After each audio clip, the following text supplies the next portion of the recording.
including the weekends. I think they do on the weekends. They do a matinee, and then they do an evening movie, and they do little shorts in between. And weeknights they do some shorts and a movie. And what I've got here, you can go to Cinestudio at Trinity College, or you can go to Outfilm CT and get more information. Or you can just Google the 23rd Connecticut Gay and Lesbian Film Festival, and that'll take you to the website. We have links up to it on our website. You can get the full schedule, you can buy tickets, you can get directions. They're on Facebook and Twitter, and there's links and everything. But on Thursday night, they have a movie called Violet Tendencies. On Friday, La Mission. On Saturday matinee, they have Beyond Gay, The Politics of Pride. On Saturday night, they have Edie and Thea, We Have to Stop Now. And there are descriptions of all these movies and all the shorts in their detailed list on their website. On Sunday, May 30th, they have 8, The Mormon Proposition, which would be about California's Prop 8 fight. On Sunday night, they have Eyes Wide Open. On Monday, May 31st, they have The Baby Formula. And Tuesday, June 1st, they have Baby Love. And that's all I have. So okay. I'm missing some. But there are a lot of shorts. There's a lot of independent film, which, of course, if anybody's familiar with Cinestudio, is something that they really do a lot of, our foreign and independent films. They're sort of a great old art house theater. Yeah. Beautiful place, too. Great lobby, great architecture. Right on the campus of Trinity College in Hartford. But so you can go to Outfilm CT, or you can go to Cinestudio and get the details. But the 23rd Connecticut Gay and Lesbian Film Festival, not just for GLBT people. Right. Oh well. So I would love to go. Sort of goes along with the whole Pride season, but yeah. But that's films that you probably won't be able to see anywhere else. Yeah. Some of these films are I don't want to say obscure, but I suppose they are a They're little bit. Not going to probably get any real mainstream play unless you get or watch Logo. You probably won't get a chance to see any of these. This is probably the only local showing, short of Boston or New York, that you'll get to see these kinds of things in a theater on a big screen. Yeah. So probably worth going to. Yeah, obviously there's a lot of material. I recommend going out to the website, reading the descriptions, and finding a night to go, because it's a great experience and great material. And I think you can buy a pass that gets you in every night, or you can go just one night and just buy the pass for that day, that night. Yeah.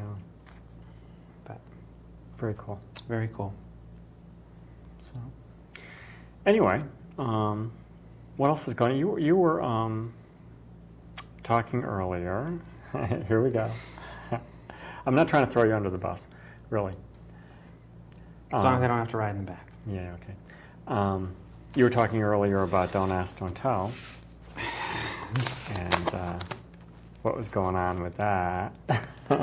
Well, it was big in the news this week, yes, because there's an effort, there's a push underway to get a compromise bill on the floor for a vote this week, Thursday or Friday, to actually authorize the repeal of Don't Ask, Don't Tell. Right.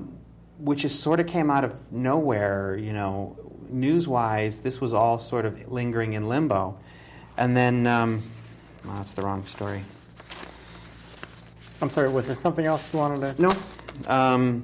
Representative Patrick Murphy, along with, I know Joe Lieberman, our own esteemed senator from Connecticut, was involved. Who's supposed to be coming on our show. Who has committed to come on the show but hasn't committed to a date. Yeah. Chairman Carl Levin.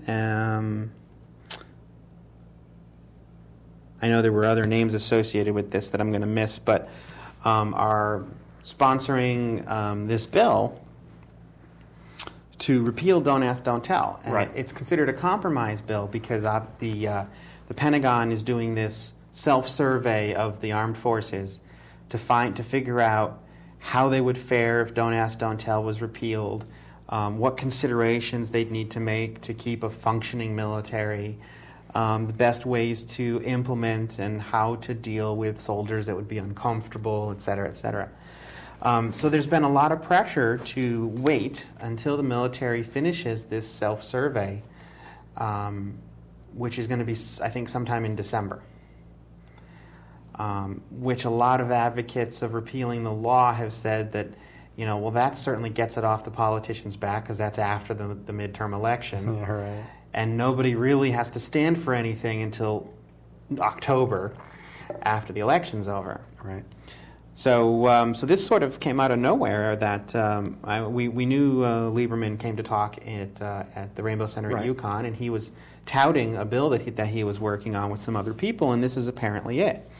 And this is considered a compromise bill because while it legislatively repeals Don't Ask, Don't Tell, which has been in place for 17 years, it doesn't specify the implementation or the timeline. So it leaves it up to the military, the Department of Defense. Leaves it up to the Department of Defense to come up with the actual implementation timeline and guidelines. Right. But it does take the legislative action to repeal the law that implemented the policy. This will repeal the law, but there's no specifications about how to undo the policy that went along with it.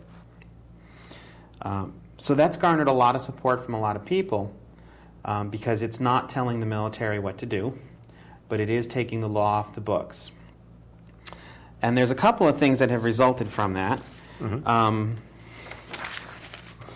One of them, which was the story I had on top before, there's a new Facebook group for gays against the Don't Ask, Don't Tell compromise. Interesting. The page, Call Swarm Now, Say No to DADT Repeal Compromise, launched and as of last Tuesday had 225 confirmed guests. The facilitators of the page, Los Angeles-based Daniel Fotu and two other gay activists, David John Fleck and Alan Boonville, launched the page to encourage people to push the politicians on 3 points they feel aren't being addressed by the compromise. The first is a firm timeline of implementation. They're calling for a limit of 6 months after the December deadline when the review will be done to have the policy implemented. As the compromise bill leaves that up to the Department of Defense, how and when and how long to take. And they're concerned, of course, that delay tactics and stall tactics, you'll repeal the law, but the military's policy, which would be illegal at that point, but would still be in place and could drag out. So they want to see 6-month deadline, so June of 2011. 2, non-discrimination language be included to protect LGBT members from discrimination based on sexual orientation. Their fear here is that the law itself will be repealed and the policy will be taken off the books, but the discrimination and the taunting and all the other stuff won't stop. Right. And they want explicit language to say that that behavior is not tolerated and will be punished. And then third, stop loss on all discharges under the current Don't Ask, Don't Tell law. Sure. So that the bill that they potentially pass or start passing this week, even though the military won't enact it until after December and then potentially who knows how long, that there's an immediate stop loss. Sure. No soldiers will actually be dismissed for being gay from the time the bill gets repealed. Right. And an interesting term, stop loss, because it is a loss to lose these people, qualified, talented people that the military's losing right and left. Yeah. Because of Don't Ask, Don't Tell. Yeah. It's a terrible thing. Yeah. Dozens of Arabic translators from the report that I read. Yeah, we don't need them, right? Over a dozen Arabic translators had been discharged from the military for being gay. Yeah. And some people with very highly specialized skill sets, and And even the people, even the grunts. Sure. We don't need to lose soldiers at a time when we need soldiers.